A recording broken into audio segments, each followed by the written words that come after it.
It is Sunday, June 3rd, 2018. This is Breaking Late News.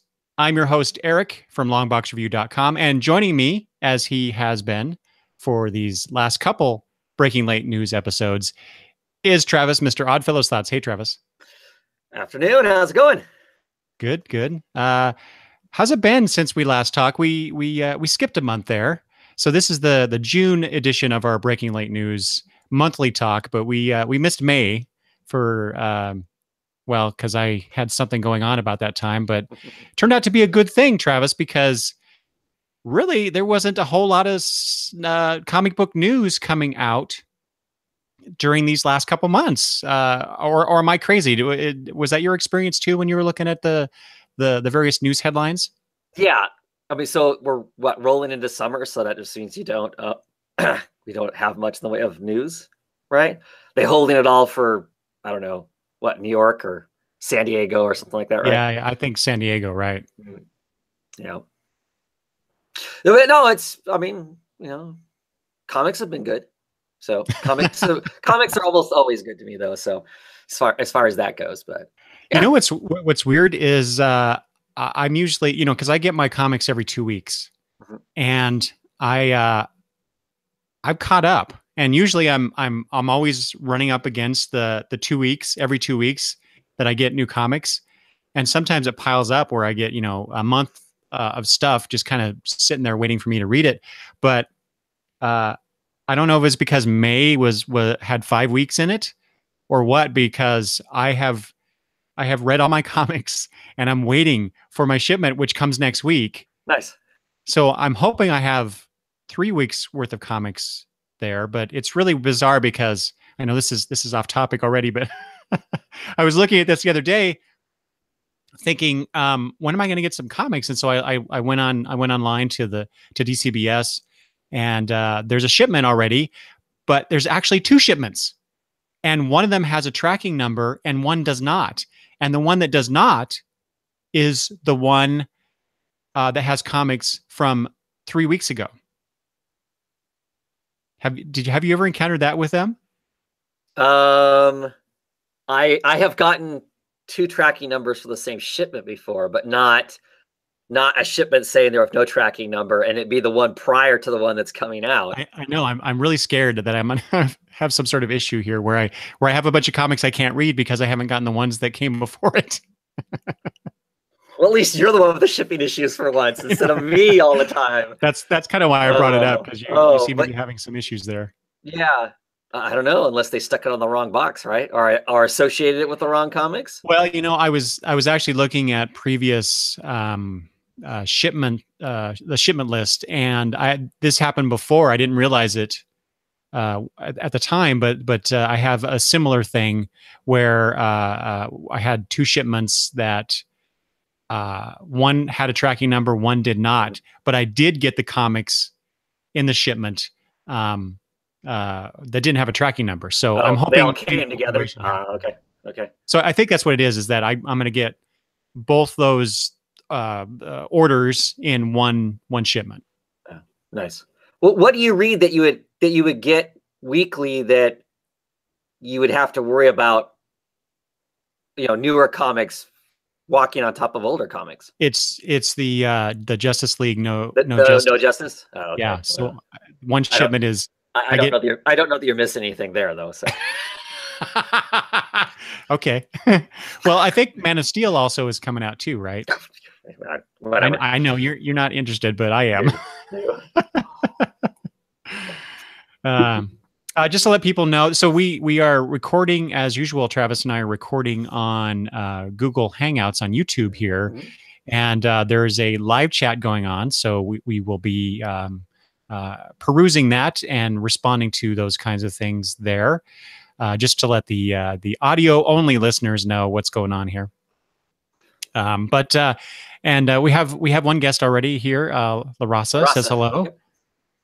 Yeah, no roundtable, Travis. What's going on with that? Well, yeah, this week no roundtable.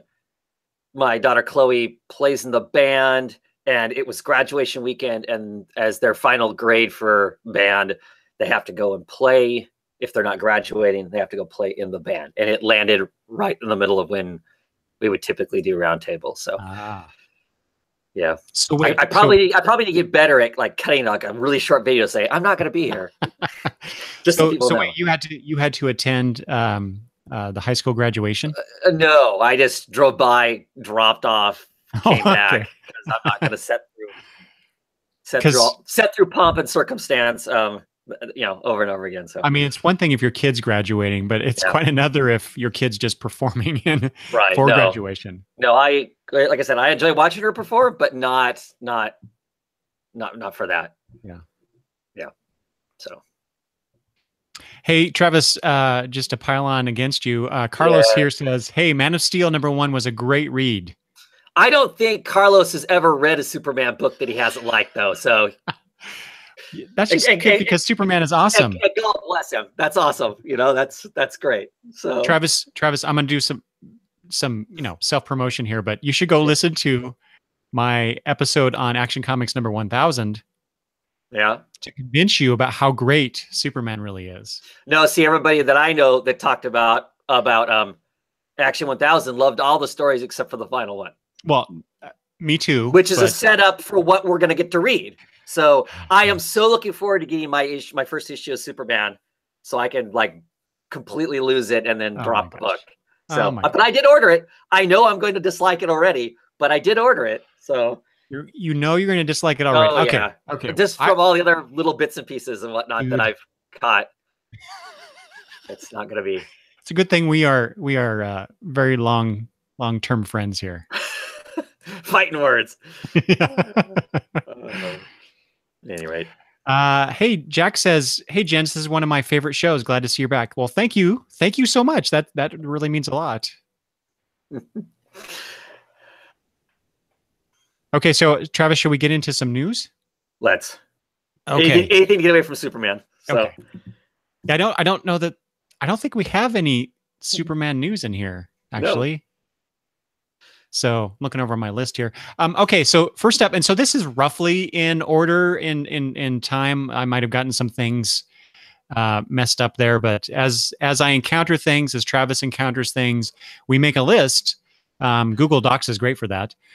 So like I said, this is roughly in order, but the first thing on my list, Travis, and the reason it caught my eye is because it is about the great, the fantastic, the wonderful comic book called Injection by Warren Ellis, Declan Shalvey, and Jordi Belair. So I know you don't like to talk a lot about multimedia stuff, Travis, but Injection has been optioned for television. Yeah. Well, you can't not talk about multimedia anymore. Because, I mean, it just seems like every independent comic book I read is being opted somewhere, it seems like. That's true. That's true. But what do you think about Injection being, I mean, that is such a weird and surreal, bizarre story. I'm having a hard time imagining how they could do it justice.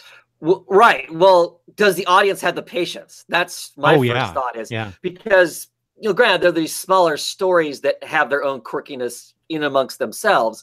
But that whole what Injection is, this, it takes a while, at least in the comic book. I don't, and who knows how they do that for television.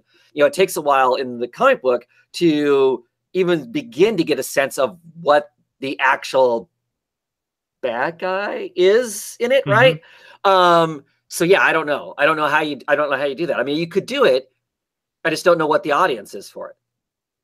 Because I don't know how big the audience is for that wonderful book anyway. I mean, I love the book. It's my kind of, that kind of weird stuff is my jam. I can read that kind of stuff all day long. Oh yeah. So I just don't know, so it'll be interesting. And I'll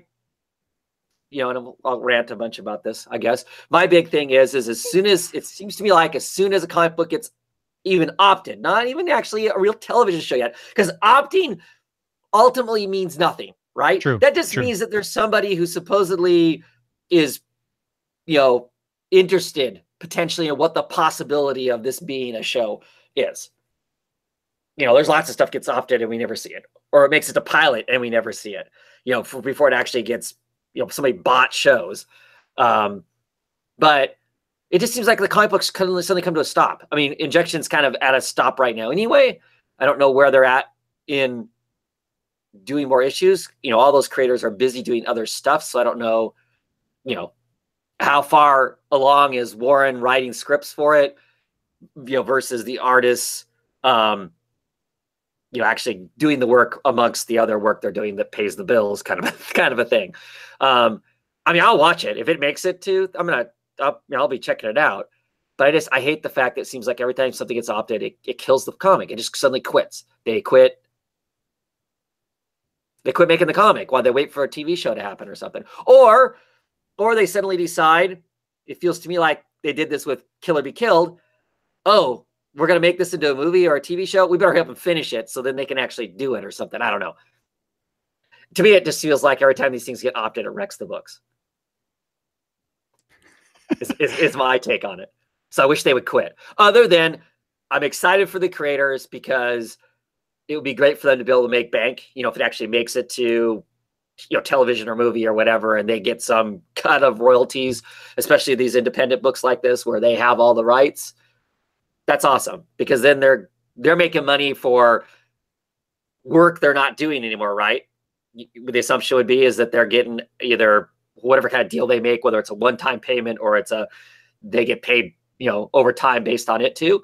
So they're more comfortable. So then they don't have to take the, freelance gigs if they don't want to. They can stick with doing more interesting creator-owned stuff. So I see that there is a potential for it to be a boon for me as a comic book reader. Long term, maybe if it makes it to that. Like I said, though, so many stories get shut down. Well, see, so one of my questions to you, Travis, was have you ever looked forward to any comic book properties that you like being adapted to TV or film? No. Just because it ruins the comic. Well, I'm trying to think of one that I can't think of one I've enjoyed, but the really interesting ones I haven't gotten produced yet, though. I don't think. Like, name one that's not like a DC or a Marvel show. See, I can't think of any. Don't put me on the spot like that. Right. See, because there aren't really any. So I guess I'll find out with these creator-owned stuff. I'll find out, sooner or later, kind of thing. Because so much of this stuff gets floated. I really wanted the Six Gun TV show. Oh, right. Of course, they didn't make it past a pilot. Because that wasn't Lazarus also being worked on? Lazarus is being worked on. Yeah. I think that's legitimately going to. That's pretty close to being a show. Deadly Class. Yeah, they've got a season done. I think of it. It's bought. It's paid for. It's past pilot. We're actually going to see it. I'm excited about it, and not at the same time. Just because I really like the comic book, and I don't need a television show. For most of the stuff, I don't need a television show. Curious as to how they're going to do it, but I don't need it. I guess, like I said, I hope it makes money for the creators so they can make more of the stuff I want to enjoy. But agreed. Hey, Travis, speaking of Lazarus, that's the next thing on my list here. Mm-hmm. Greg Rucka announced recently, at the time of this recording, mm-hmm. that Lazarus would be going to a quarterly release schedule. Mm-hmm. So we'll be getting a 64-page comic every quarter. So that will have 44 pages of story. Yeah, see, and 20 pages of back matter, which includes letters, essays, and other things. What's the price point? I'm irritated by this. I love Lazarus. I get the idea of going quarterly. It's going to be easier on the creators and that whatnot. I love reading Headlopper. It's a quarterly book, but it's all comic. It's all comic from cover to back. It is all comic. This isn't going to be all comic. This is only going to be 44 pages of comic book every quarter. So that's 2 comic books basically every quarter. So it's less story in the same expanse of time, and then a bunch of back matter, which I enjoy the back matter in my monthly comics. But 22 pages, I can guarantee you I won't read it. I'll peruse it, and if something really catches my eye, I'll read it. Otherwise, that's going to be dead pages that I'm not reading probably. Mm-hmm. Okay. And so I'm not. If it was 64 pages of comic books, I'd be all excited. But it's not. It's 44 pages. So I'm kind of bummed about that. Yeah. And like I said, production wise, I get why they're doing it. It just I feel like we're being, as a consumer, I'm being shortchanged because I'm not as interested in the back matter, not 22 pages of it. Okay, so to answer your question, I listened to Greg Rucka on, I believe it was an off-panel episode. So if people want to have more details about the situation, especially from the horse's mouth, go listen to off-panel that interview. I think Mr. Rucka stated that the comic was going to be $5.99. So you get two comics for $6. Mm.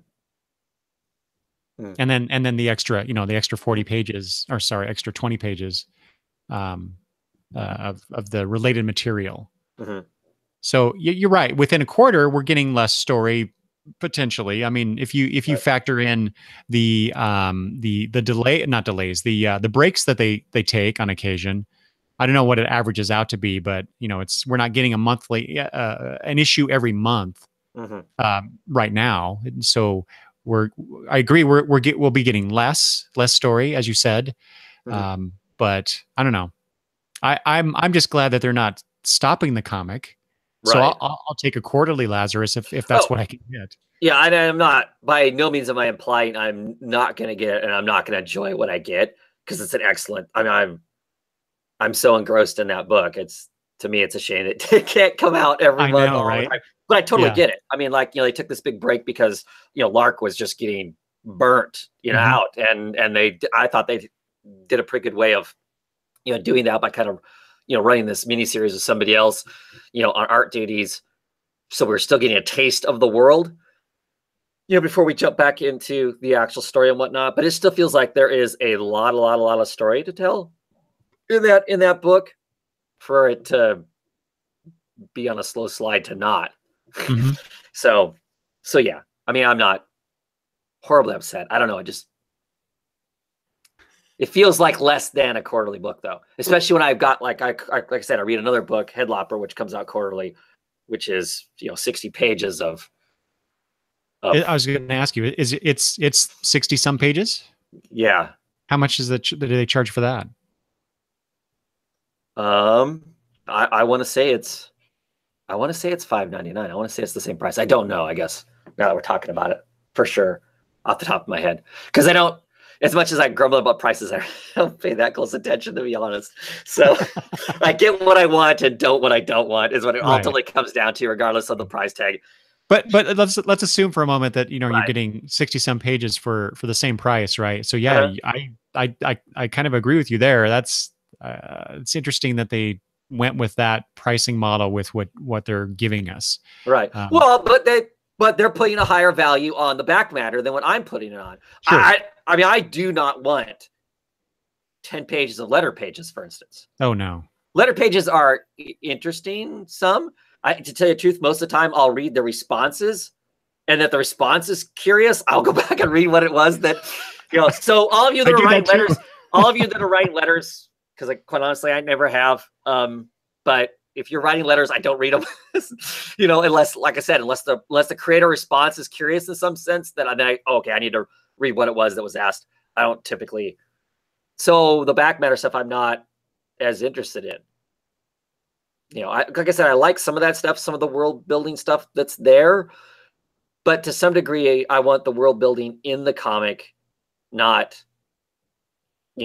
secondary reading material. The source books that they've put out, those are interesting, but not really high on my list of things to read. I mean, they get set on a shelf for quite a while before I get to them. I was just going to ask you about that, because I have two source books over here in my to read pile. Yeah. I really enjoyed the first one, and I ordered the others, and that's what I was wondering, or that's where I was going with this, was I assume we're going to get the equivalent of source book material in this back matter, so that we don't have to have a source book. I could be wrong about that, because I think I remember in the interview Rucka saying something about there are more source books coming, but I wasn't sure. I was kind of getting confused, because they were, at the same time they were talking about all of this, he was also talking about the role play game that they're coming out with, based in the Lazarus world. Yeah, I guess we'll see when it comes out. I don't know. Happy the book's still coming out. Disappointed when I read the details of exactly how that's going to happen. So. Mm-hmm, mm-hmm. Well, here's something else, Travis. Let's transition to something else you might be disappointed in. I don't know. I threw this on here because I wanted to see your reaction. So I saw that Hellboy is coming back at Playboy. Yeah. Are you going to be reading that, Travis? No. I won't be reading it for the articles. No. I mean, isn't that all that is now? I have no idea. Is it? I don't know. I guess it's got comics in it now, so maybe I have to pay closer attention. I guess. So it's a 6-page story. If you would have asked me about this when it was first released, you would have gotten to hear me really, truly rant about it and whatnot. I still find it extremely irritating. I'm hoping at some point it shows up someplace else. What's the purpose? What's the purpose of them putting it in there? Aren't they working on a new Hellboy movie? Aren't they rebooting that franchise? Yeah. The sheriff from Stranger Things is playing Hellboy. Oh, really? I didn't know that. Yeah, he's been cast for it. Oh, yeah. Oh, okay. Yeah. I'm looking forward to it. I mean, I'll be curious to see somebody besides Del Toro, because Del Toro has such a visual vision of stuff beyond the characters themselves. I mean, because the characters to some degree are set in stone, obviously based on the comic book, but the rest of the environment is kind of open for interpretation and whatnot. So I'm curious to see somebody else how they embrace all that and whatnot. But no, I'm just curious because clearly there's a segment of comic book readers who are not going to be able to technically purchase or read that because they're not of age. Assuming that it's still a book that you can't pick up unless you're, of a particular age or whatever. I think it might be. I don't know. I have no idea, actually. See, we don't. So I'm hoping it shows up someplace, but I just wonder what the point is. So they putting in there is that, Playboy is hoping that a bunch of us comic book readers are suddenly come rushing to Playboy. I'm assuming that if I was interested in Playboy, I would already be purchasing Playboy. That 6 pages of Hellboy would not be the trigger to get me to do that. I don't think, as much as I love Hellboy. From the other standpoint, if I'm somebody who just reads men's magazines, is 6 pages of Hellboy, is that going to be enough to make me then, from Dark Horse's perspective and Magnola's perspective, to go, I should be checking out this Hellboy stuff? I mean, I don't know. To me, it just seems weird. It seems like a weird conjunction. It would make more sense for it to be 6-page story on the back of a cereal box for me personally than it is for it to be in Playboy. I don't understand that aspect of it. From a sales standpoint, because right. That has to be part of why they're making the decision to do it, right? It makes me wonder if Playboy is contemplating getting into comic book publishing. Oh, well, that would be interesting. And they're testing the waters with this. I don't know. I have no. It's just a total conjecture on my part. Yeah, but I'm hoping those 6 pages show up someplace else, because I have no intention of going out and picking up those, because there won't. I mean, 6 pages. You can. I mean, kind of the way lots of Hellboy stories are told, you could do a story in 6 pages, some quirky little thing, because lots of the whole Hellboy universe, the stories sometimes are simply a one-shot comic book. That's 20 pages, so granted, you have to figure out how to do it in 6, but still, it can be done. Like I said, I just hope it shows up someplace else at some point. So I don't know. Maybe a future free comic book day. There you go. Yeah, and I'm curious. I mean, I'm curious as to what it's going to be for a story. I'm assuming it's going to be some prior Hellboy. I mean, technically in the Hellboy universe, Hellboy has died. He has come back. Spoilers, but he's not the same person. So it had to be an old story, I would guess. Mm-hmm. All right. Okay. I also threw this next thing. It's Hellboy related as well. Did you know that they're coming out with a Hellboy board game? Yes. Okay. This is from Mantic Games. I guess there's a Kickstarter, or was a Kickstarter that was successful. I'm assuming. Will you buy it? No. You don't want to play a Hellboy board game? Come on. Probably not. No. There's a slight chance I end up with it, but no, it's not like, oh my gosh. Because if it was, I would have paid on the Kickstarter. You would, yeah. Okay. Yeah. Okay. Yeah. Well, if you do get it, Travis, let me know. I'll come play with you. Cool. All right. Next up, this is one of your editions, the Eisner Nominations. Yes, My God, there were a lot. Yes, it's what you think, well, I guess it's just like any other award, type things and whatnot. There's the big one that everybody can name off the top of their head, and then there's all those other, best gaff person, or there's all that kind of stuff that seems to be out there. And of course, so the Eisners have a huge list of stuff and whatnot. I'm just always curious about the Eisners, largely because not that I think that the Eisners are their be all end all as to what's good comics and what isn't good comics, because there's lots of good comics that don't ever get a nomination or whatever, for these categories and stuff. But I like looking at it just to be surprised, I guess, as to how much stuff I don't read. I consider myself a relatively decent, wide breadth of types of comic books. And oh my gosh, there's tons of stuff here. It's not that I haven't read that. I haven't even heard of it. What is that? So then I'm like, I guess I like it every year because it gives me another opportunity to then start digging around for potentially something else that I may have missed, that I may have liked and whatnot. Having said that, I haven't gone through the list well yet to look to see if there's something that's piqued my interest that I haven't checked out. Have you? No, I I printed it out. I copied it and printed it out. This is like, 9 pages or something yeah. like that. Yeah. 9. Yeah. About 9. Yeah. 9.5 pages of material here. So yeah, there's like you, it's just, there's a lot of stuff on here I've never heard of, or, like if, what I tend to do on these kind of lists is go through and I will pick my choice, who I think should win that particular category. And unfortunately, a lot of the stuff where I would do that, I may not have read everything in those categories. Right. I may have only read that one thing that I, chose.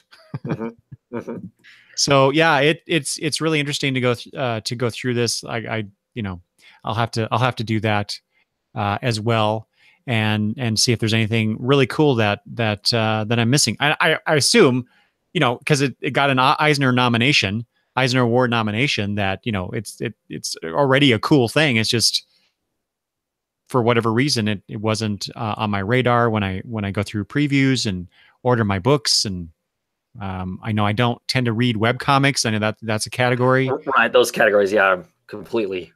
The stuff for kids, I don't really pay attention to, even though I have a couple young readers in my house. Their interests are very specific, and it's not generally not the stuff that I saw here. So right. And then how do you things like best lettering? Lettering is very important, but it's like one of those, to me, it's almost like comic book infrastructure. It's like, if it's not good, you really notice it. But if the letterers are doing their job, you tend not to notice. And so if you're not noticing, how do you determine who's doing a good job out of all those fine letterers out there? And that sounds like a slight to letterers, and that's not my intention. It's just, I honestly don't know how to evaluate lettering other than if it is bad, I notice it, and that's it. So well, and that lends to the idea of just how important it is. That's true. No, yeah, of course. Because if it's wrong, it breaks the comic. It really does. But I'm like you. I mean, I know there's names that get thrown out there. It's, this guy's, this person's a great letterer or whatever. And I'm like, okay, cool. He's on a lot of books I really enjoy. But I'm like you. I don't know. I'm to some degree, I feel like that's probably my own ignorance on the subject. It's something I've started to look into a little more. Whatnot. I'm following more letterers, and there's some letterer YouTube people out there that are kind of tutorials on lettering on YouTube, explaining some stuff. So I've started watching a little more of that just to get you know, a better range of, if I'm going to talk about lettering, what am I talking about? You know, kind of a thing. But yeah, it's a tough category from me, and from somebody who tries to talk about everybody that does the comic. I don't know how to talk about that. That's for sure. Right. Right.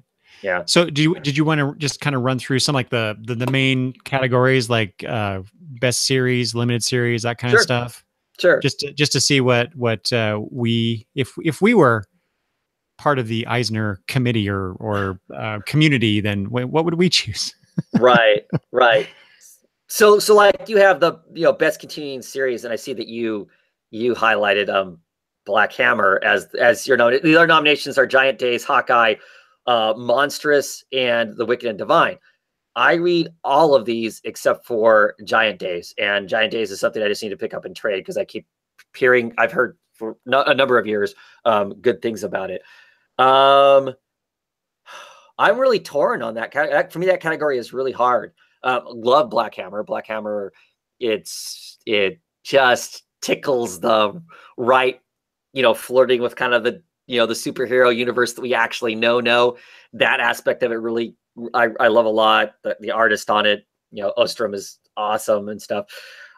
I think I would pick Hawkeye. I really, really love this run of Hawkeye a lot. And yeah, and maybe I'd pick Hawkeye just based on the nose thumbing that they canceled the book, and I feel like it's criminal that they canceled the book because I think it's an excellent book. So this is remind me, this is the what's her name? I can't remember. Kate Bishop. Yes. Yeah, Kate Bishop. That's yep. It's her. That's the story focuses on her, right? Yes, she moved to LA and is trying to be a detective, which does not go real well for her. It has elements of the Fraction Aja Hawkeye run in that kind of, you know, that era of kind of like, you know, Columbo or who's some of the other, those old detective shows from the, you know, 70s and early 80s. So it has like, you know, they get beat up all the time. You know, they bumble.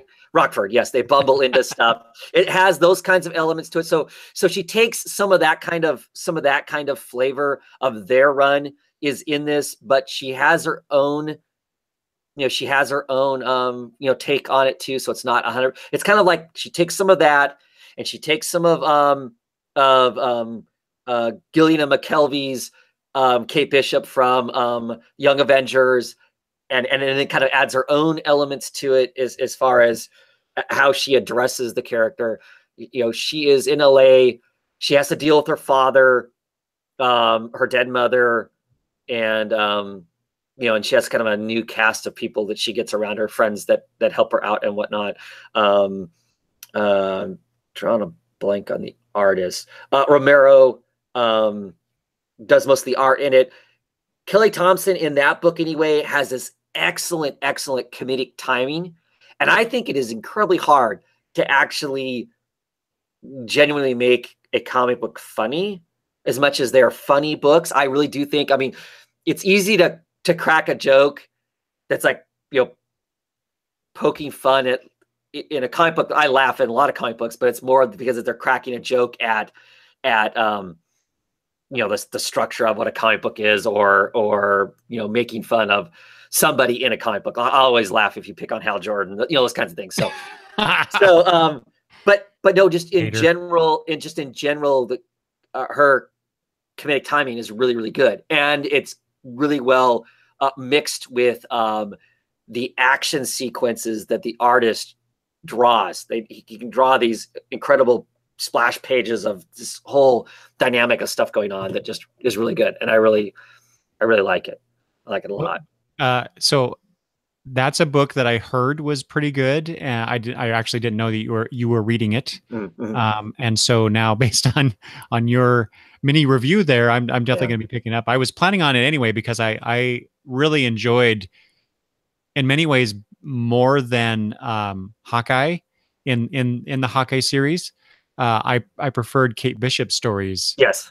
in that series. And So it has that same flavor. yeah. Yeah. So yeah, definitely. Then I'll be picking up the trades once I can get to those. Um, yeah, I like you said, I chose Black Hammer. While I have not read Giant Days, I have the first trade waiting to be read, Mhm. and I've read the first trade of Monstrous. So really, it came down to Black Hammer and Wicked and Divine, and like you, Black Hammer just tickles all those comic book funny bones that I like. So. Mhm. Mhm. Best limited series. So Travis and I actually had talked about some of these things before we started broadcasting, but so he asked me about this particular one. So best limited series, we have Black Panther with the World of Wakanda, which I have not read, Extremity, which I have not read, The Flintstones, Mr. Miracle, both of which I've read, Mhm. and X-Men Grand Design, which I have not read. But I chose the Flintstones anyway. Yeah. Um, and Travis had asked me why that one as opposed to Mr. Miracle, right? Mhm. Yep. And so I basically, it was because the Flintstones was such a surprise. It was Yeah. such a good comic. Not that Mr. Miracle is not. I'm thoroughly enjoying King and Garrett's book, but the Flintstones is just, it's like I totally dismissed it. And I talked about this on Yeah. my favorites of 2017 episode. I totally dismissed it when I saw the announcement Mhm. for this particular book, and then I just kept hearing people. I think you were one of them, Travis, about how good it really is, and so I finally picked up the trades, and yeah, the hype was right. The hype was Oh, real. yes. It is excellent. It would actually be my pick for this too. You know, I hum and haw between those because I'm really enjoying Mr. Miracle. It feels like Mr. Miracle needs the nomination next year when it's complete. Yeah. That's yeah. So we talked about this. So what is it? I mean, shouldn't the body of work, especially a limited series, Right. shouldn't it be completed before you evaluate it for some sort of award? Yeah. Even though most of the issues came out, I think in right more than half probably landed in what would be considered the prior years. I mean, in the year of the nomination. But yeah, that'd be my thought as to why are we why would you nominate something that's, I mean, technically you could get nominated next year, can't it?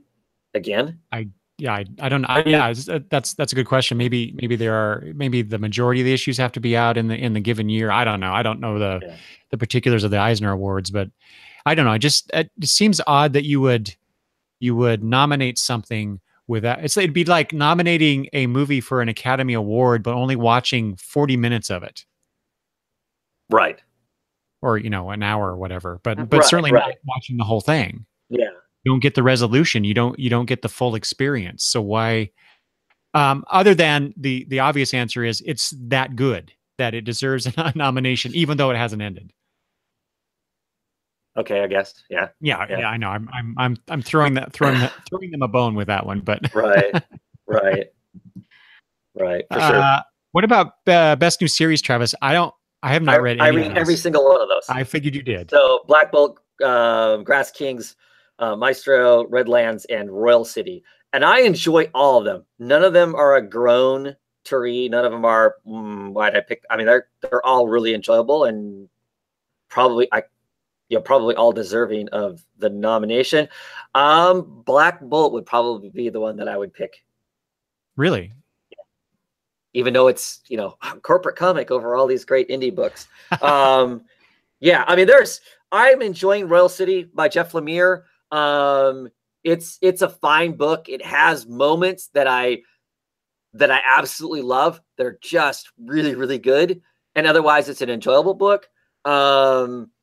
I just thoroughly enjoyed Black Bolt all the way through it. Between Christian Ward's artwork, a lot of it is kind of this, cosmic in space or in this like super jail of sorts that Black Bolt finds himself locked up in. From that aspect, it's just gorgeous. It's a gorgeous book.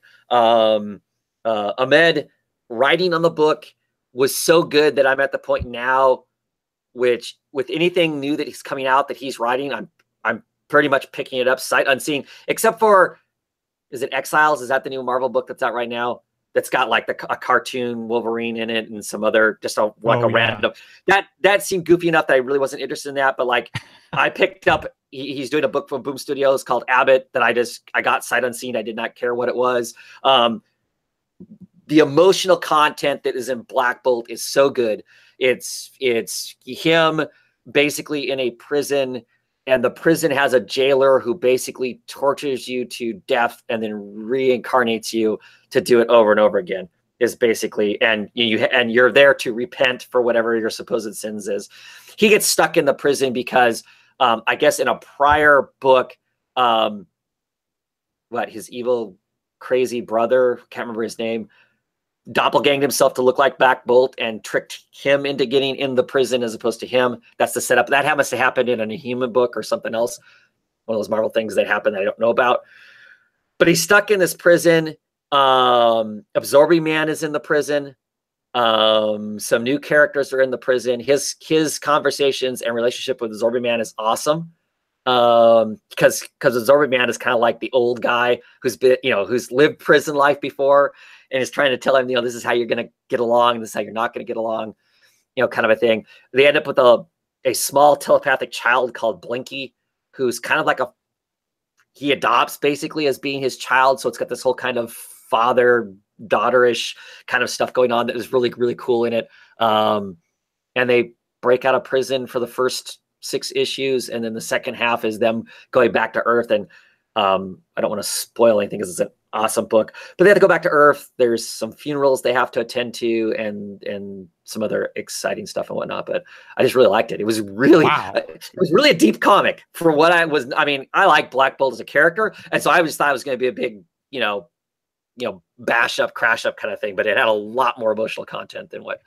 Yeah, based on the solicitation for that book, I don't know how long it's been out now, but that is not what I got from that book. So based on your description, Travis, I may have to either borrow your issues or pick up a trade, because that sounds really cool. Yeah, like I said, it was really good. And it's done. It ended a couple months ago. It was 12 issues. They had a story they wanted to tell. They had a story they wanted to tell, and they were done. And Marvel decided not to, get somebody else to go on with it, the book in any way. But no, I really liked it. Surprisingly, like I said, it was something I was going to pick up because I liked the character, and I was excited for the artist with Christian Ward being on the art, and then was really shocked at how well the story really was. So cool. So Travis, I'm gonna skip some of these categories. Right. So if you want to go back to them, just let me know. Just jump in. But you had mentioned earlier about how. Or what was it with Hawkeye about the humor, right? And so best humor publication. Again, I've only read 2 of the 5 of these things, but I wanted to contrast my choice of best limited series here, because The Flintstones is one of the nominations here for best humor publication. But I chose Batman Elmer Fudd Special by Tom King and Lee Weeks and Byron Vaughn. How is that funny? I thought it was hilarious. Did you? I just thought it was such an excellent story. That's one of those books. The Hanna-Barbera stuff, quite honestly, has shocked me how much of it has been. These people have taken it and been so serious about it. Just blows my mind as to how some of that stuff is. And that was a book that I hesitated whether or not I was going to order. It was going to be a waste of money, and I thought, oh, what the heck? I'll get it. See how goofy it is and whatnot. And holy crap, that is it's so good. But I don't know. I guess I didn't see it as. I mean, it's funny, but not at the same time, because it's so. Yeah, it's a very serious, very serious noir. Yeah, it's very noirish, I'll say. Yeah. But I don't know. I was chuckling through a lot of it just mostly because of the dialogue. Yeah. Elmer Fudd's dialogue. For some reason, I blanked on his name. Yeah. I thought it was just a lot of fun. The Flintstones has some humor in it too, but it was so, I don't know. It was very subtle and so wrapped up in the political commentary that is that book, which is why I loved that book. Yeah. Well, the humor there is all sarcasm. Yeah. It's sarcastic. It's a sarcastic and look at kind of like society currently. I feel like so. Yeah. Yeah.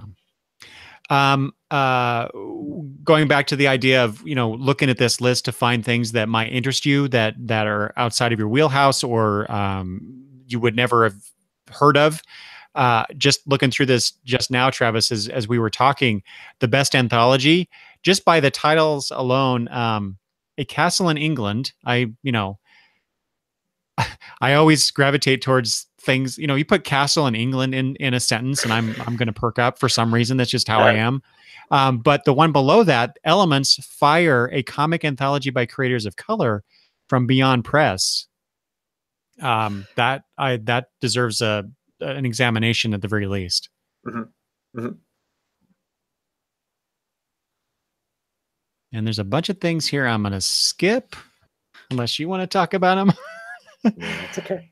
We have the international publications, international stuff. It's like, I have never heard of these things, I guess. So then I get down to best writer, because that's these categories: the best writer, best artist. Those are easy ones to just kind of throw out there. Right. So out of Tom King, Matt Kent, Jeff Lemire, Marjorie Liu, and Mark Russell, who would you pick as best writer? Boy.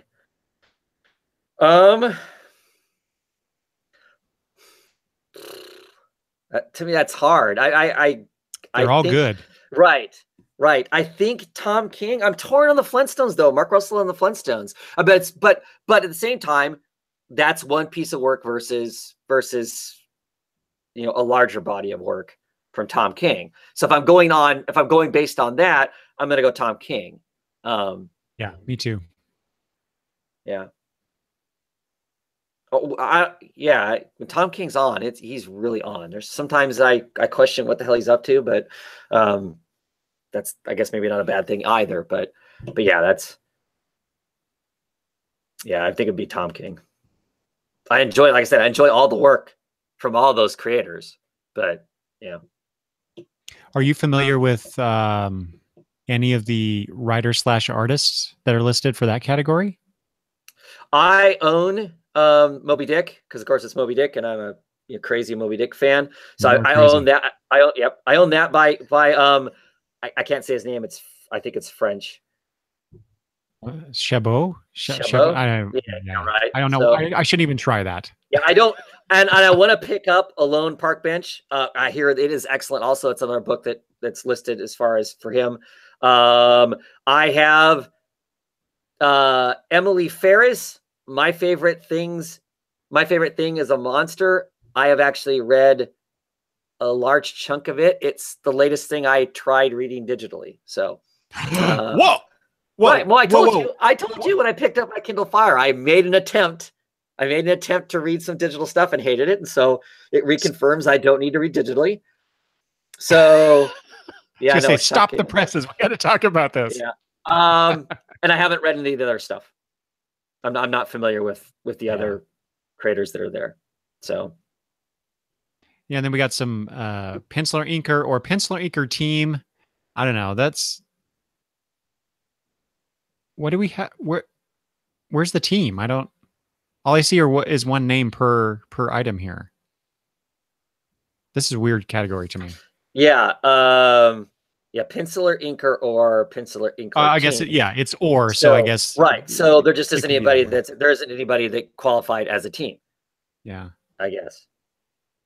I don't know, if I just going off my shooting off the hip, I'd pick Mitch Gerrard's.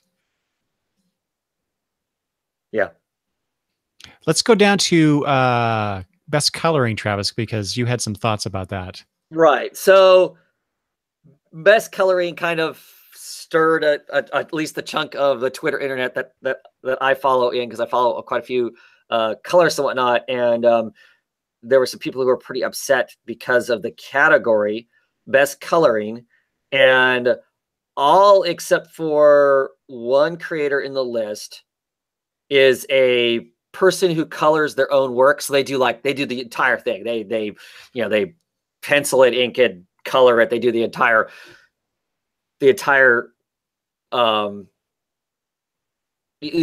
work. And most of them only have one piece in the category. It's not like they do a lot, with the exception of Dave Rabin, who is fairly prolific. He puts out a lot of work. So he had more than one book. Dave Stewart's the only person who their career is just being a colorist. That's his job. And of course, he has a giant list of books that he worked on this year. Everybody else that's on the book, the Mitch Jards, Emily Ferris, Ed Prisker, and Rosemary Valero O'Connor, all just did a single book and they color their own work. And the issue is, are they colorists? Should there be a second category? First and foremost, should there be a second category? One for coloring. So yay, whatever the best colored book is, that person wins. And then a person, who colored stuff, a best colorist category. Because there's a best cover category and a best penciler and a best, writers have a number of places that they can get kudos and pats on the back and whatnot. Colorists have one category, this best coloring. That's it. As far as them, and they color the best cover, but they don't get a kudos for best cover. That just goes to the penciler on it or whatever. Mm-hmm. My thought is, in this category, you would have to go to Dave Stewart just because he's done multiple books. He has a body of work to show that he kicks ass as a colorist versus a single book. They're just doing their one book. Just kind of my opinion on it. I think there should be two categories because there's a lot of amazing colorists that don't get mentioned at all. I can see from a colorist standpoint, from a career standpoint, and an economical standpoint, it pays to have your name on these books that are getting awards, right? Because that puts it in every editor's head. Hey, there's this colorist out there that wins awards. Let's get that colorist on our books. I mean, I think there's some, merit all the way around on whatnot. So I totally get why people are kind of peeved. And they're not peeved at the people who are nominated. They're peeved at the process that's involved. They're not saying that those people who colored their books didn't do a good job on coloring their books. It's just the category seems screwy. So wait, maybe you said this and I wasn't paying attention closely enough. Who's peeved? Is it the creators you're following that you're seeing this from, or is it all these other colorists are feeling shortchanged because the category was coloring this year and it got filled by people who do one book. And yes, they've taken it on as their job, but it's not their job, if that makes sense. I mean, there's some semantics in there. And to some degree, if you're not involved in the category, who cares? I get that, but at the same time, I also get their standpoint on it. I guess because there's a ton of colorists out there who are excellent colorists that names don't show up anywhere. Mm-hmm. So, well, and my favorite is not listed on here either, and that's Matt Wilson is long been one of my favorites because he ends up being the color artist on many of my very favorite books, month in, month out. And so I will choose him just based on that. Yeah. Cause that's a real limited viewpoint. It's only the stuff that I buy, but but yeah, that was interesting. I had not heard about this grumbling that's going on about this particular category. Yeah. All right. Anything else? Yeah. All right. Let's move away from Eisner's. Let's now we have a bunch. I'm going to hit everybody with a bunch of DC news because that's what caught my eye. Travis and I talked about this before we started broadcasting. We were lamenting the fact that we didn't have any Marvel news on here. I actually did have one tiny Marvel thing, so I might as well just mention it. But I took it off because it was like, it's not really, I don't know, not really newsworthy. But but since I brought it up before I launched into a bunch of Marvel stuff or DC stuff, Marvel bought the rights to rename a stadium in Australia. Travis. Yes. So now it's going to be the Marvel Stadium, right? Stadium? Yeah. It's like, that's so weird. Why is it? Huh? Why is it weird? Why? Why would they? Well, I mean, why are all the like in the US, all of the stadiums are some Sure, corporation you're stadium. right. You're absolutely right. I don't know. It's just weird to me that a comic book publisher The would fact that do it's in that. Australia, I think, is strange. I didn't Yes, realize that. I didn't realize that was such a market, and what's going to be played in that stadium that would reach a national audience. I mean, cricket, soccer. I mean, I'm thinking of things that clearly we in America may not consider, a global market, but I know is a global market. there. Yeah, I don't know. Um, And on top of that, they're not only is the stadium getting renamed to Marvel Stadium, they're going to open up a Marvel store with this change, so people can go into this store and buy Marvel uh, merchandise. yeah, like I said, once again, what's the? I mean, I don't, you know, I mean, you're clearly clueless. I've not been to Australia. I want to go, but yeah, strange. I don't know. I just thought it was an odd choice. I hear comic books. I hear American comic books are super expensive in Australia. So Oh, really? Yeah. yeah. So I don't. To me, that just seems. I don't know. It seems strange. Wait. So, this is off topic a little bit, but well, it's not, because I'm going to bring this back to DC here in a minute. Um, if another country is paying, so let's say, we pay $3.99 for a book, right? Another country, they pay a higher price equivalently, right? Yes. Are the digital comics also the same price? In other words, are Australians and other readers, international readers, are they paying more than we do for these books, regardless of print versus digital? Well, why wouldn't the digital be the same price as the print? That's how it is for us. Right.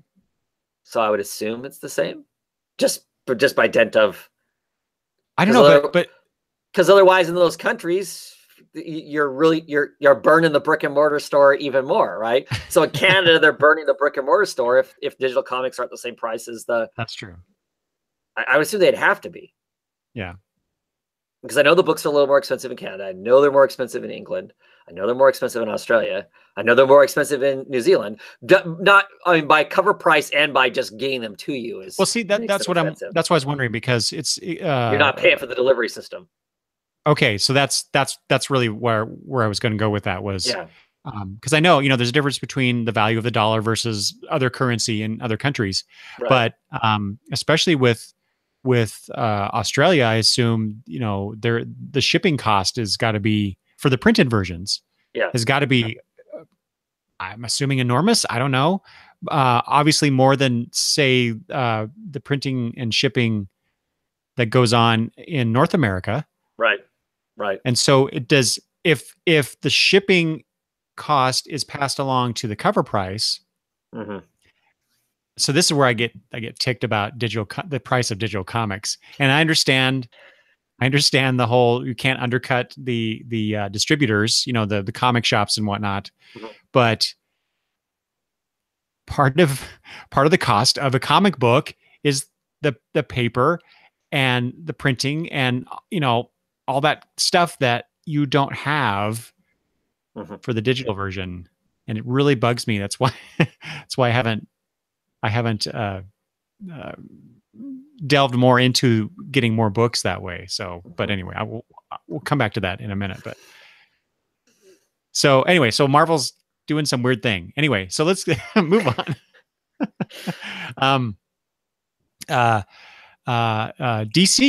DC, some DC news, a bunch of DC news.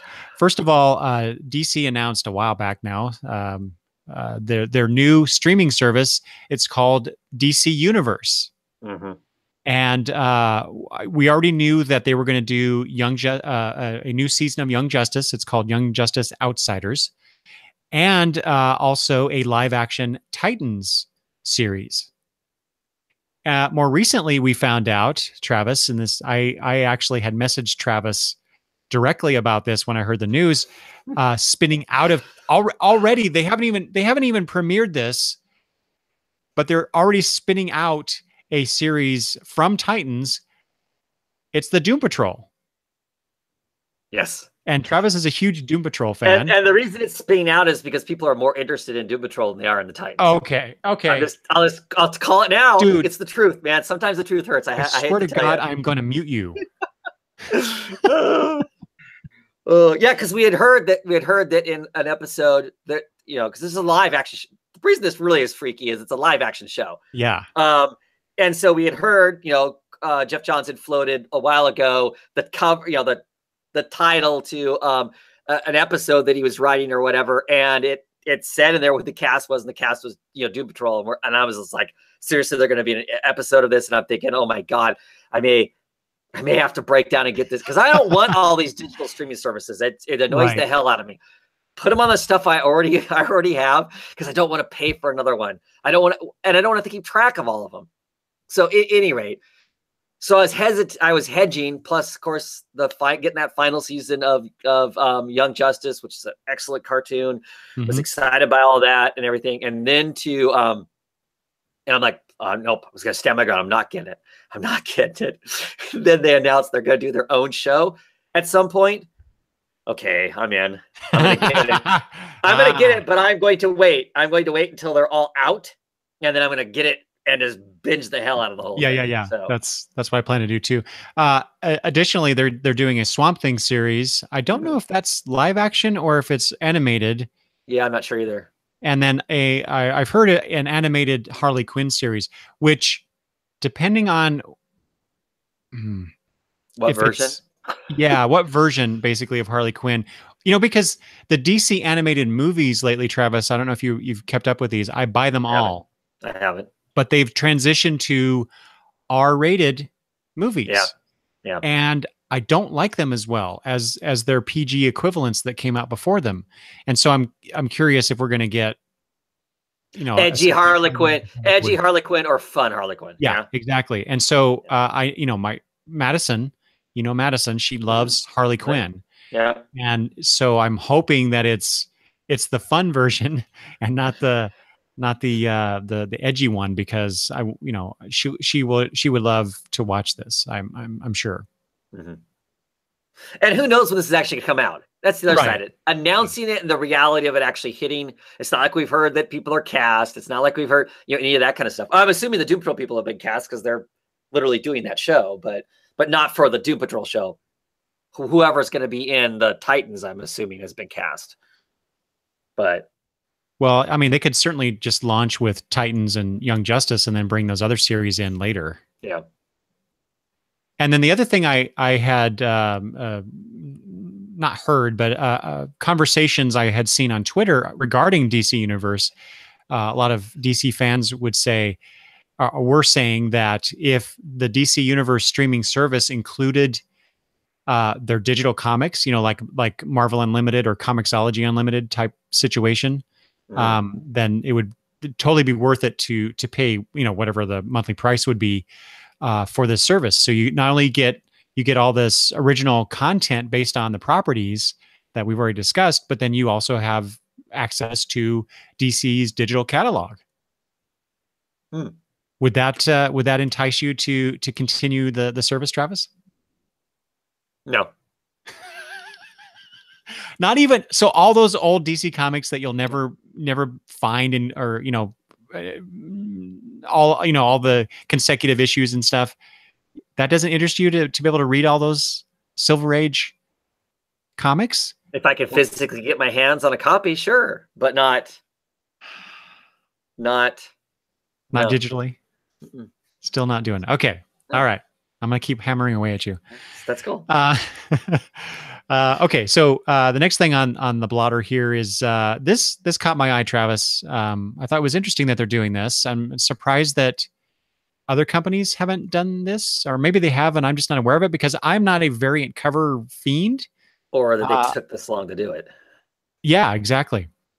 So DC's variant covers will basically feature more art on the cover, and they're going to minimize the title dress so that you get more of the art on the cover as opposed to the title at the top. And for the people watching in watching the broadcast, there I have some cover replications here in the background. So you could look and so I'm looking at the Detective Comics one. This is from I think it's from the late 70s, early 80s, Travis. I can't place that one right now. I Yeah, can't see the but number. It's too far away, but right. I mean, that title dress just takes up like a good quarter of that cover, It right? And does, so, but that's back in the day when they actually made cover art specifically for what was going on, right. and that's a good cover.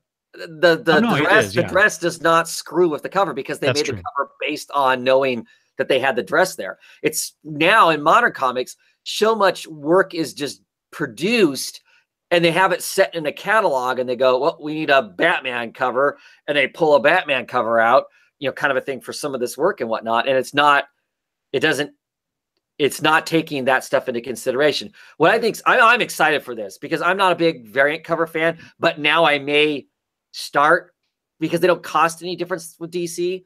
I may start getting the variant covers as opposed to the regular cover, just because it is kind of cool to have this giant piece of art with minimal, thing on it telling me what issue it is. The barcode and all that kind of stuff is all tucked very neatly away in very, very small corners and stuff. What I think is interesting is the first covers to come out, you could clearly tell the cover artist drew them thinking that it was still going to have the big logos, because there's this big open piece of sky that's, for me, I hope they start making variant covers knowing that they've got the entire page to work with now. So we get the art everywhere and whatnot. And I think that's going to be cool. I mean, that's kind of an exciting kind of thing. I mean, sometimes, other than clearly the downside to it is that, if you're going into a comic book store and looking at the rack of books, you may not know if you're looking for Batman and it doesn't have the big old Batman logo on it. Are you going to find, how hard is it going to be to find, kind of a thing? I mean, that's the other side to that. Take that, not Batman, but one of the other, the second tier or third tier characters that are out there. Yeah. Yeah. I think it's cool. For a variant cover, it's the way to go. Yeah.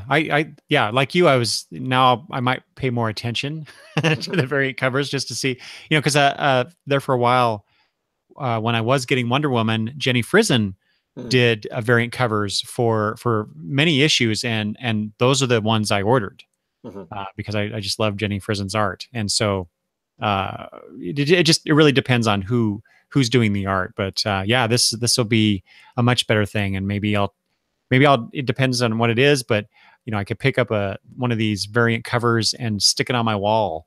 I have a few comics that I got just for the cover art, and I put them in a sleeve and I put them on my wall. You can't see it in the video here, but they're behind me.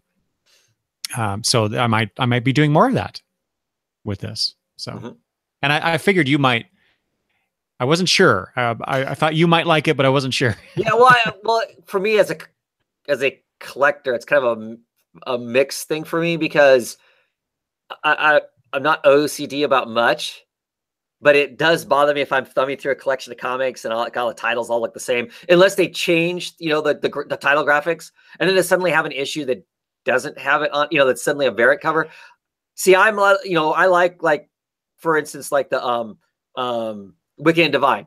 They typically put out two versions. They put out the version that always has the person's face on it of some sort, and then they have some other artist or whatever doing it, some other fancy kind of thing. I like some of those, but I want it all to look the same. Do you know what I mean? So the entire run looks especially with that kind of stuff, the entire run looks the same. So I don't buy the variant cover, even if I like it. Or in some cases, there have been a couple of Deadly Class covers.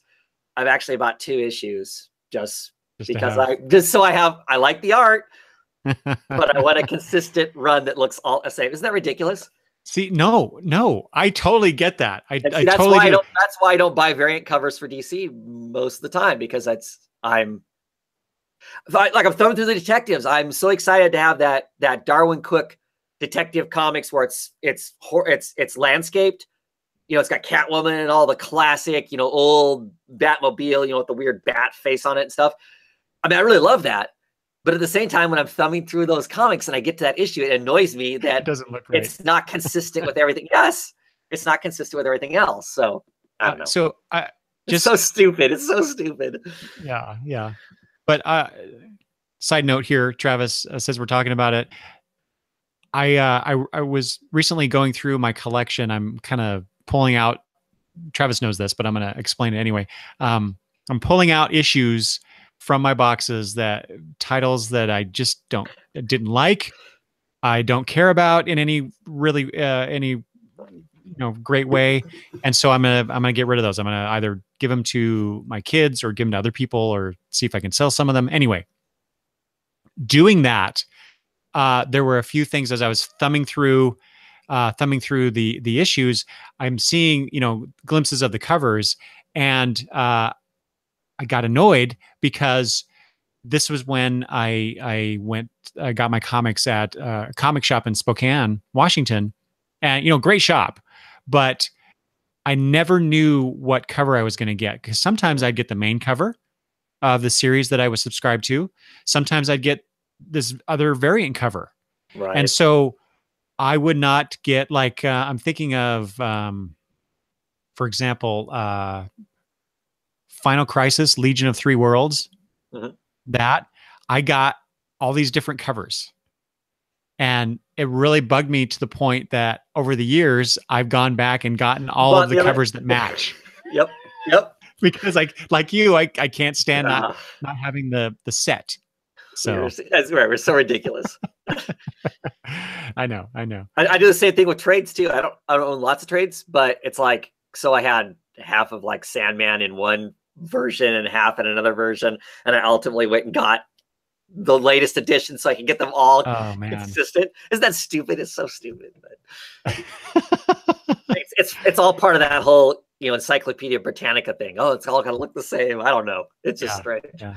There was one point, again, side note, but speaking of that, the trade issue thing, we were getting Runaways in trade. And I say we because my wife got interested in it and started reading the first volume before I did.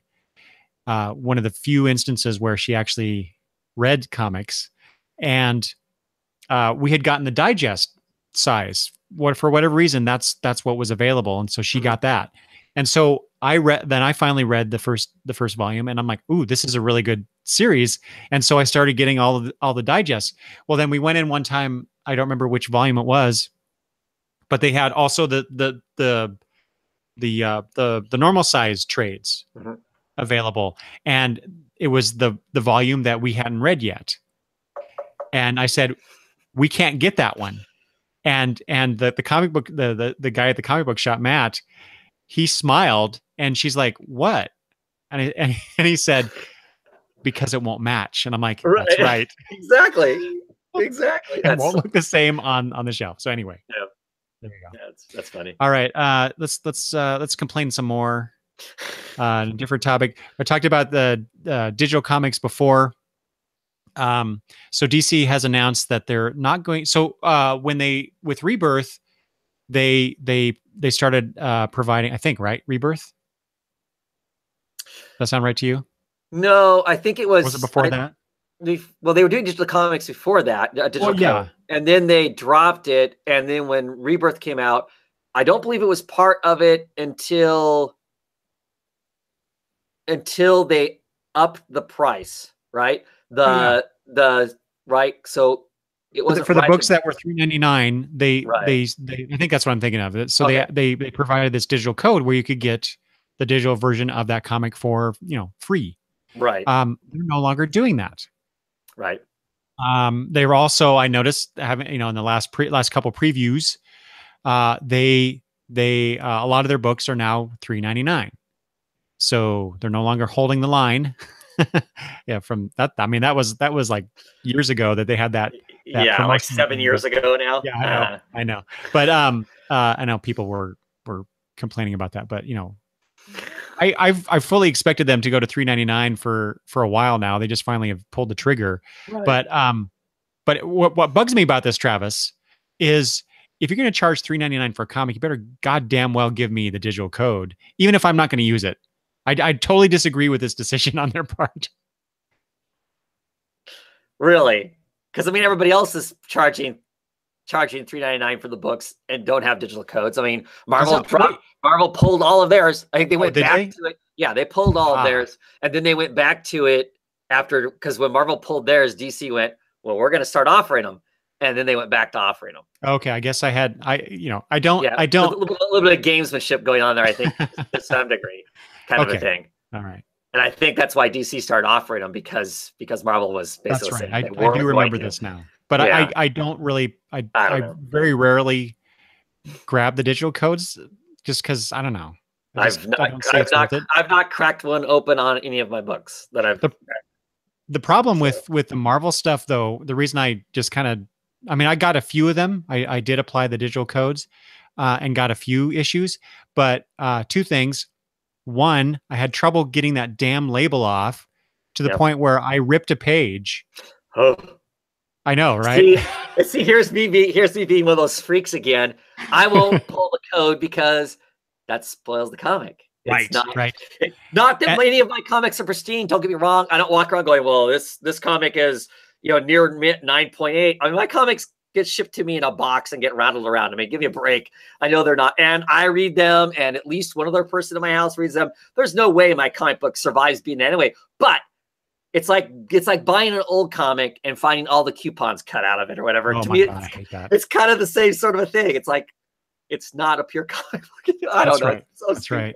Yep. It's another collector thing. But even worse, Travis, well, maybe not worse, but on the same level anyway. Sometimes when I tried to apply the code, Marvel's service didn't work, and I didn't get the comic, which ticked me off. And so I just stopped. I just like, nah, forget it. I haven't even tried the DC ones, so I don't know how good that is. But anyway, like I say, I think they should do it. Damien's here in the chat. He mentions I'm thinking they see no one is using the codes, and that is a distinct possibility. But then people complain when they're not there. Yes, exactly. Damn it! I want the code. I don't care if I'm not using it. It's the principle of the matter. Just like, well, it's just, if you're going to charge $3.99, give us a little something extra for it. I mean, I will say this, that digital code is cool when you're talking to somebody else, you're talking to somebody else about a comic and they're interested or whatever, or they missed it, or, you're trying to convince them it's a good comic, or whatever. That is a way to share your comic with them, because me and you are about a 45-minute drive away from each other, and I'm happy to loan you comics because I trust I'm going to get them back at some point, but I'm not going to mail comics that I want to keep off to anybody else that I talk comic books with in hopes that they get mailed back to me, kind of a thing. So this is a way to do that. You know what I mean? To kind of, they are cool in that sense. I have cracked some Marvel ones to do that with people that I know ended up not, miss something that I got or whatever. Oh, that's a really good idea. And I have shared them that way, and that does take away. I know other people, some of the people that are in the chat today, for instance, who have done that. So that is cool in that sense. So, yeah. In fact, David says I always use the code so he could read at work. That's a great idea. Sure. Yeah. Dang it! I should be going through and acquiring all those codes now for all these comics that I've gotten over the last year or so from DC. Yeah. Anyway, that's my rant for the episode. Okay, so next topic is yours, Travis. Yes, the end of Young Animals. They announced that Young Animals is done for now with a Nebulous, could come back at some point. Of course, we still have Doom Patrol's not ending. It's massively delayed beyond belief. It's delayed, but all the other ongoing books, even though they've changed titles, but they are continued on, so Mother Panic and Kate Carson. What else am I thinking of? Shade. All the other, and Shade are all ending at issue 6. So the Milk Wars came along, and then after that, there's 6 issues. They had 12 issues before Milk Wars. Milk Wars, the big crossover event with the Justice League, and then they get 6 issues after that, and they're done. All the creators are claiming that this is a planned sort of a thing, and they knew it all the time, and this is where their stories were going to end. I don't know that I believe that. I think that's a good company line, because it feels like the case of Mother Panic, that there's a lot of nuance that needs to be dealt with. That's just, there's no way. There's no way they can do that. And I don't know. I'm bummed that they're not continuing to. I like, with the exception of Bug, I have liked everything that's come out of the Young Animal stuff, just because it's a little bit quirkier, a little bit more off to one side, kind of a fun sort of a thing. So I don't know. It seems unfortunate and strange to me. And I feel like they're saying Doom Patrol's not done. I think it's done too. They're just trying to squeak out these last couple issues they want to squeak out, and then it's done too. But they say it was a pop-up imprint. That's what it's always been, is a pop-up imprint, like a pop-up restaurant. It's there for a period of time, and then it's gone, and then it could pop back up again, at some other point or whatnot. So now it frustrates. And then I look at I look at the history, and it irritates me that basically they gutted, blew up, and robbed everything out of Vertigo, editors, everything. They took everything away from Vertigo. All the editors that were working hard on Vertigo stuff moved to help make Young Animal successful. I don't think it was Way necessarily. It was those other editors. It was Shelley Bond, putting in the time to make sure that was going to be successful, to curate the other creators, to get that whole group of people together. Then they, like I said, they gutted Vertigo to make this kind of subsidiary of Vertigo, because most of those books to me have a Vertigo feel to them, other than they're using proper DC imprints, which of course they took away from Vertigo during the New 52. And then I don't know. So now there's nothing to Vertigo kind of a thing, and this imprint's gone. So yeah, isn't there's nothing in Vertigo, right? I'm reading some miniseries. There's some creator-driven miniseries there. There's Motherlands is coming out right now, which feels kind of like just a Vertigo book. It's got Cy Spurrier doing it. There's also Deathbed, but that's a Williamson's book, and Williams is under contract with DC. So I think Vertigo kind of is if you're somebody under contract with DC, but you want to write an independent book, you can get away with writing it under Vertigo. And otherwise, it's nothing except for what we're going to talk about in a little bit. There's nothing to it. Everything has been gone. Right. Yeah. Everything's gone. So I don't know. That part of it feels unfortunate too. That this pop-up imprint kind of, it feels like it screwed things up for some other people that I really like, editors and stuff like that. I don't know. Well, there's another pop-up imprint coming too, right? The Black Label? No, Bendis is, yes. Bendis is, which I saw in the latest previews that, the latest one that I have. No, it was the advanced solicitations. They have New Scarlet and something else. Can't remember the name of it now, but so yeah, when they first announced Young Animals, I was really curious. So this is Gerard Way's pop-up imprint. So who else will they get? What other named individuals that would possibly draw people in to buy DC Comics under this banner would it be? And so I don't know. I don't know if it's working out like they intended, or I don't know. Just it always seemed like a weird thing to do. But yeah, I like you. I'm sad to see things kind of cooling off or stopping for now. Let's see here. There was a comment here about this. LaRosa says it seems to be a waste with Young Animal. They should have just stayed with the Vertigo line as the main thing. And that was kind of how I thought about it. Yeah. But, you could still be Vertigo, but, Gerard Way is curating some Vertigo books. I don't know. It was, just to me, it's a lot of just marketing speak with this, but yeah. But saying that, I really have enjoyed the Young Animal books. I mean, I'm happy that it existed in that sense. So, yeah. Travis, do you know who's in charge of Vertigo? Mark Doyle is the head editor, and Mark Doyle was the head editor of the Bat Family stuff. And him and Jamie Rich, who was kind of editing most of the Young Animals stuff and whatnot. He took over when when they let Shelley Bond go, he took over. They have kind of swapped roles. And I think they swapped roles because Jamie has a closer working relationship with King and Gerald's, I think, is why that happened. But I don't know that for sure. And Doyle used to be, and most of his career, he edited Vertigo stuff. That was his career. You know, doing the vampire. What's Snyder's vampire book? American Vampire. Scalped. That's the era that he comes out of, and a lot of his stuff and whatnot. So he's gone back to be in charge of that line of stuff. Yeah.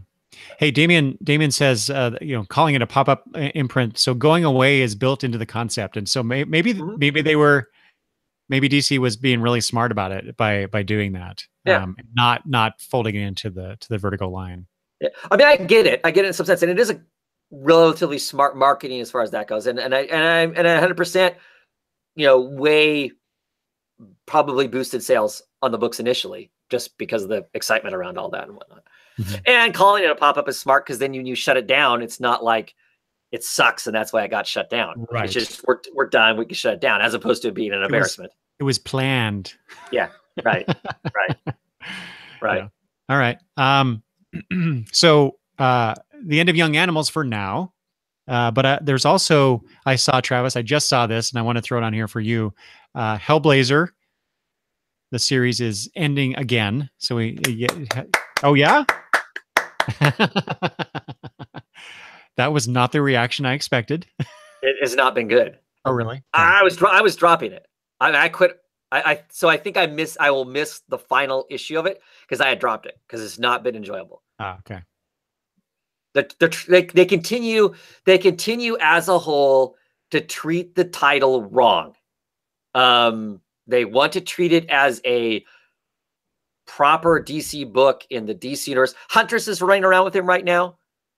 They want to treat it as a proper DC book in the DC universe, and it does not work. The art that's on it right now is bright and 4-color superhero style type artwork. It's all wrong. You know, and that's not just me looking at it nostalgic wise and going, oh, I remember the good old days of when it was good. You know, kind of a thing. It does not have the right flavor to it. It flirted with having the right flavor to it back during the New 52 when it was called Constantine, and Ty the Fourth and Ming Doyle and Riley Rosmo were on the book. It flirted with being it then. You know, it kind of had it was attempting to capture what had been before. And I'm not saying the book can't move forward. It's just the way they're moving it forward isn't the right kind of a thing. So I'm not unhappy that it's gone. I completely agree with why it's gone. Well, this one's for me. I know you don't care about this either, but I just found out that Hal Jordan and the Green Lantern Corps series is also going away. Yeah, which is very unfortunate because I know you're not a huge Green Lantern fan, but I am, and this book has been consistently good from the get-go. And yeah, I got like the first either 9 or 13 issues, and I actually enjoyed it because it wasn't all the Hal Jordan show. I mean, it had the Stewart. It has all the other lanterns I like in it, so I was actually, you know, I wasn't. Clearly, I didn't like it enough to keep going with it, but I did. What I read of it was not bad for sure. Yeah. So yeah, it's been a wonderful book. So one lantern book then. It'll just be Green Lanterns, right? Yeah. Which is weird because they're the two newest creations in the Green Lantern universe, and yet the main book. I know it's coming back. It'll be back in some form, but it's just weird that they're stopping the series. So, since we were just talking about Constantine, Travis Larasa asked if we have watched the new animated series, and I have, and I told Travis about it. I have not watched it yet. I have not watched it yet. Yeah. Gotta get on it. Dude, you've got to watch that. It's really good. I think you would really like it. Okay, Travis, we had talked, losing my voice. We had talked, I think on the first Breaking Late News that we did back in March about the Sandman universe announcement, Yes. and we didn't have, excuse me, we didn't have a whole lot of information about who was going to be working on those titles. We did know the writers, but we didn't Right. necessarily know all the artists. And so they finally announced everybody that's working on these books. So I thought we'd mention that again, kind of circle around back to that. hmm So on the Dreaming, Bilquis Evely is going to draw that. I think that's the one we knew about. Well, she was doing the art for, because they're gonna like release a book about the Sandman universe, right? And then they're gonna get into the nitty gritty of all the books, I believe, is how it's gonna be done. So we knew that she was doing that opening work, that she was doing the opening work. I'm super excited about it. I love her artwork. I mean, she's as far as newish people that have suddenly shown up that just blow my mind with their work. She is like top of the list. So I'm excited to see her on a regular book. Super, super excited about that. So I've been kind of questioning on these books as to how many of them I'm truly excited about. Getting the artist list makes me very excited about most of these books. I'll definitely be, I was probably gonna pick this book up anyway, but Right. now I'm excited to be picking it up. Yeah. House of Whispers will be drawn by Dominic Stanton, who's an artist that I don't know. Yeah, I say that's somebody I'm not familiar with. That I thought, without going to look up what they've done, that's the only person on here I'm not familiar. And then Lucifer will be drawn by Max and Sebastian Fumara. Yes. Also, I don't know where would I look to find their work? They do all kinds of BPRD work, lots of Dark Horse work. They are doing the art for Sebastian is doing the art in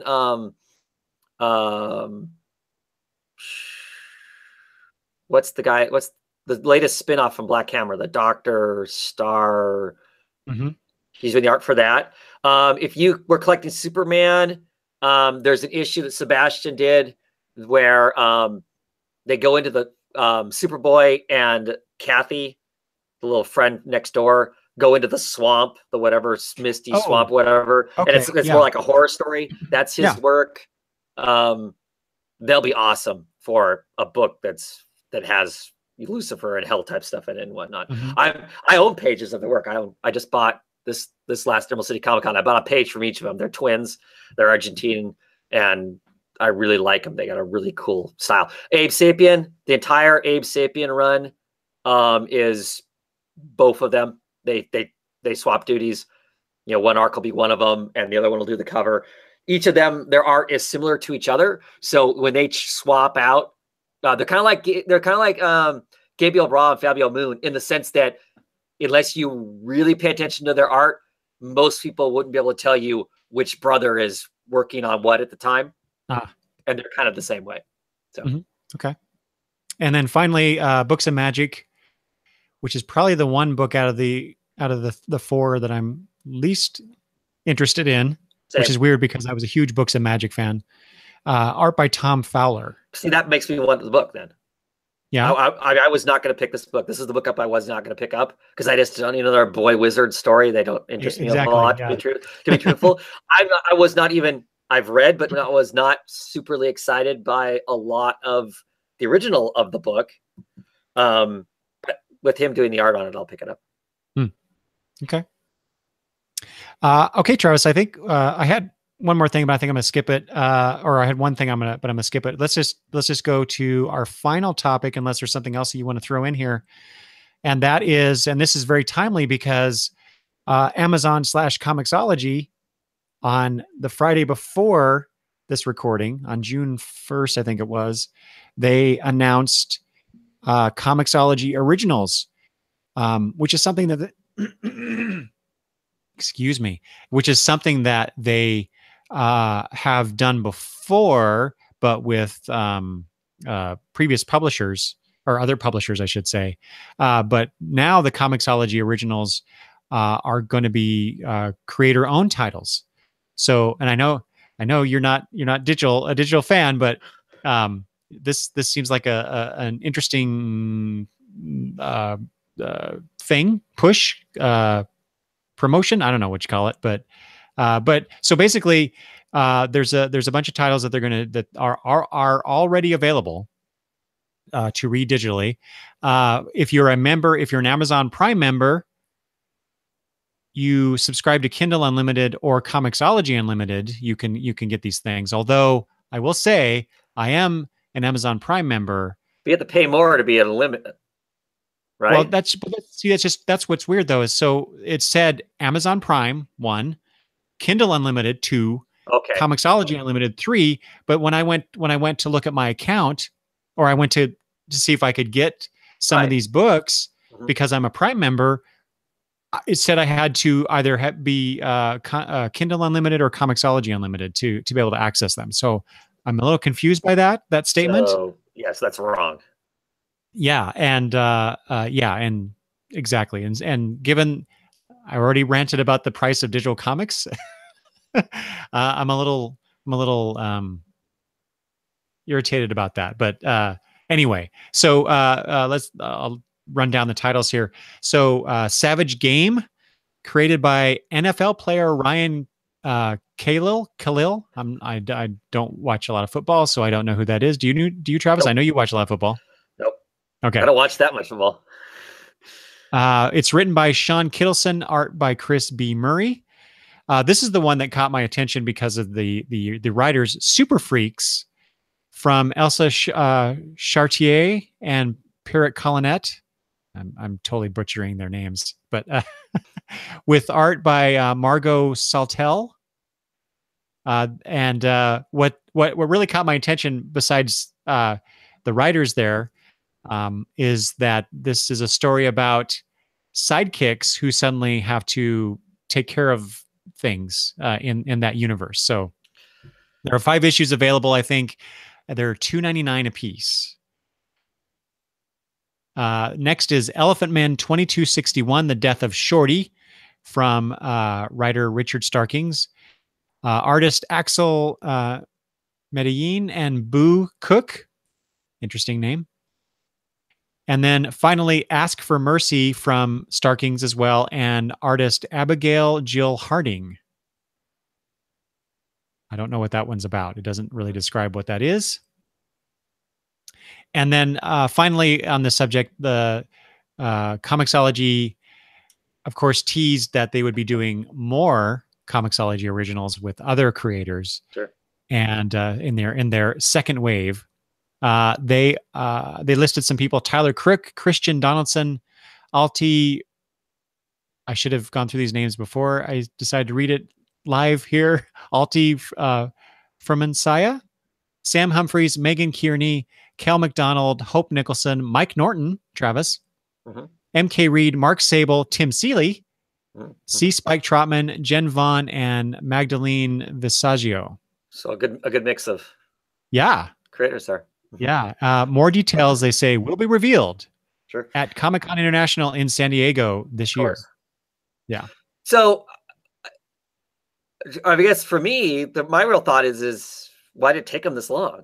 I know, right? Because Comixology, all it is doing is reselling somebody else's content. It's kind of surprising it's taken them this long to get their own content. Do you know what I mean? And they have Comixology Submit, where people can submit their stuff. So it's kind of like that. I'm not really sure what the difference is here with this newer Comixology Originals line. Other than they're paying. They're probably paying creators. They're footing the bill. They're being the editor. They're being the editor and producer. Whereas, yes, me and you could create a comic and submit it for to be content on the thing, but I'm assuming that they don't have any control over that. Then we are kind of a thing. So, yeah, like I said, it just surprises me. It surprises me that it's taken this long. I mean, as everybody knows who listens to me ever talk, I have pretty much zero interest in that, even though those are interesting creators and stuff. I will not be partaking in that content. I'm not interested. I'm not interested in the content delivery system. It does not interest me. Well, I'll probably be getting the Super Freak series just because sure, sidekicks, you're a sucker. It touches all my buttons, so to speak. Right. So and since I can't pass up an opportunity to promote this book, Jack in the chat says, check out Danger Club from Image if you like sidekicks left alone to defend the planet. Yes, everyone should read Danger Club because it is an awesome book. I forget, Travis, have you read that? I have not. Oh, I've heard you and Damien talk a lot about it. Sleepy talk about how awesome it is, but yeah. Okay. You and I are going to have to do a comic book exchange one of these days. We'll get together, have lunch, and I'll loan you Danger Club, and you could give me some other things of yours, so we can talk about them later. That's good. Damien notes everything digital will eventually come out physical in some form, like Barrier. Now, yeah, which Barrier they swore up and down. This is the only place you're going to get it is to read it digitally. That's what I thought. Yep, and then they printed that weird, right? Isn't it like a short, long, landscaped kind of a thing and whatnot? Yeah, which cool. I mean, it doesn't matter. At the same time, it also makes me somewhat bitter when you hear creators say this is never going to happen this way or whatever, and then it does. It's like, okay. It's you suckered me into going and paying for it, whatever I chose to pay, whether that was $0 or however many dollars. And I could have gotten a physical copy of it later on. Right. Which I would enjoy. Boo. It reminded me of the years and years ago, Travis. I don't know if you recall this, but DC had released the hardcover edition of a collection of Crisis on Infinite Earths. And I remember having a conversation with, I think it was Greg, our mutual friend Greg. He asked if I was going to get that, and I said no. I'm waiting for the trade paperback. And he said, and he said what I think had been announced, that they weren't doing a trade; they were only going to do the hardcover. I'm like, just wait. And of course, eventually they did come out with a trade, which I then bought. Yeah. So anyway. Yeah, Jack says, didn't Brian K. Vaughan say the same about Private Eye? Right, that's the first. That was the one that he swore we'd never see. Yeah, that's what I meant. That's what I meant, not Barrier. Barrier's the new one, but yeah, and then it came out with yes, exactly, yeah. But yeah, so I'm sure Damien's right that Barrier will eventually see print somewhere. Well, it's free comic. You can get the Barrier as a free comic. Yeah. Yep. Yeah. See, Travis. Even free, you won't indulge in digital comics. Is that right? No, I mean that's not 100% true. I'll take a look at it. I just don't. I really don't enjoy it. So I don't work to find it. Like I said, that's partially how I read the stuff that I just recently tried again when I got my Kindle. Was I had some access to some free stuff, and so I was reading it. And I don't enjoy it. I totally understand the convenience. The ability to carry thousands of comics with you wherever you go, yada yada yada. But ultimately, what's sitting on the page is more enjoyable than a digital comic. Watch everybody. He's about ready to say, "Get off my lawn." I'm about there. I'm about there. He's going to say it to me. This is we're reaching my limit on being able to talk about digital comics in a single day. I know, right? So, I threw a lot of that at you this time, so I apologize. That's right. I always come across as a hater. That's fine. But you're not alone. Jack says also, I'm with Travis. Can't seem to get into digital books. So David, however, says every digital comic is mint. I don't know. It depends on what your reader looks like. Well, wait. So yeah, you mentioned you had a Kindle. What size is it? It's a 10 inch.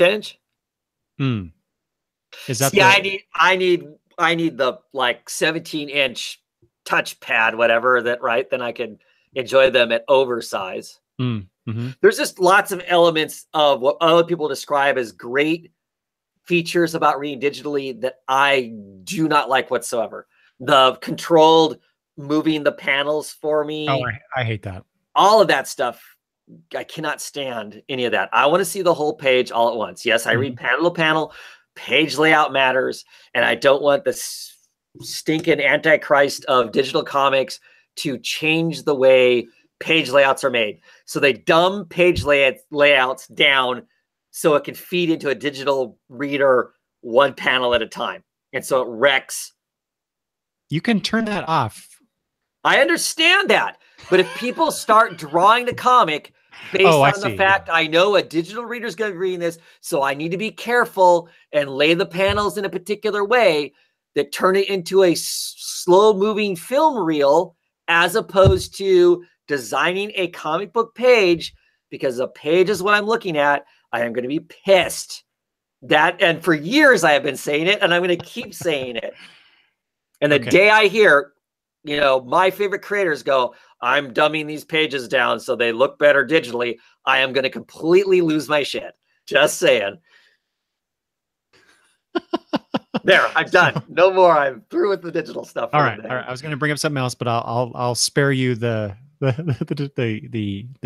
misery that I'm forcing upon you this time. I apologize, Travis. It was not intentional. I didn't mean to throw all this digital talk at you, but that was just some of the news, recent news that had come out here. So, anything else in the chat that we want to touch on, Travis, before we get out of here? Because we are done with our news topics.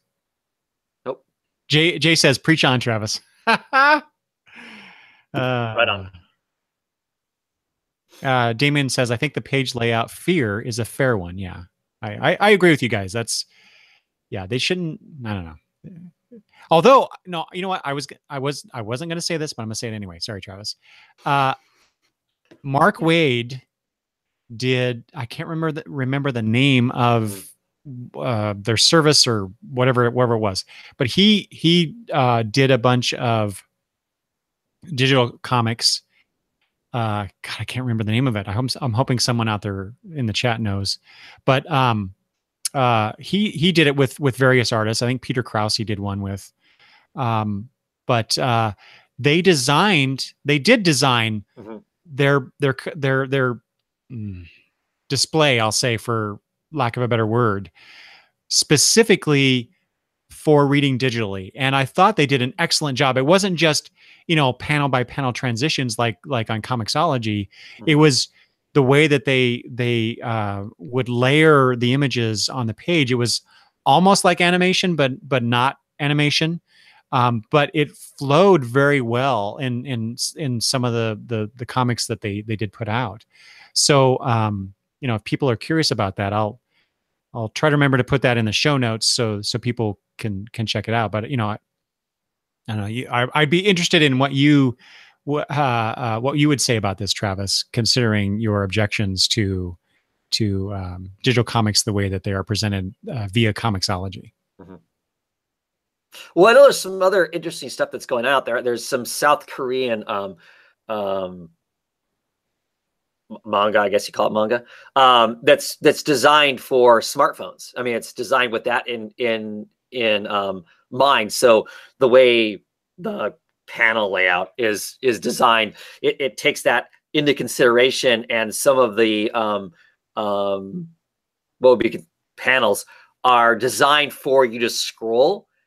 And so, I mean, that long scroll of scene stuff is actually, I mean, they've specifically designed it for that in mind.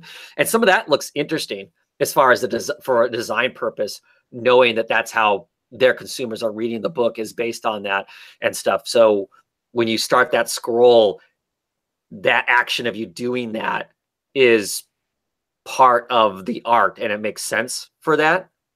So I guess I just don't want my paper comics dumbed down for digital. Something that's purely digital, going to be digital. That's what it is and whatnot. And you design it with that intent. Cool, because that's what it is. I just don't want what I am consuming dumbed down to fit the digital format and the digital way of dealing with it, I guess, is where I'm coming with that. Do you think that we might get a transitionary period where the artists are creating for print and digital, but doing different things between the two to accommodate both formats? I'm sure. And I'm sure they're already, I'm sure that artists are already, having to and are thinking about in mind, what does that look like? Mm-hmm. How does that work? How does a splash page now work on a digital format and whatever, kind of a thing. So I'm sure it's there. I'm sure it's happening. So, well, as Damien says in the chat, there's an art to digital layout too. So, oh yeah, yeah. Okay, well, get off my lawn. There he goes. Okay, thanks for pandering to your fans there, Travis. Sure. All right. That's all the news that we have. All the Breaking Late news that we have for this month. Travis, is there anything else? Any parting thoughts before we get out of here?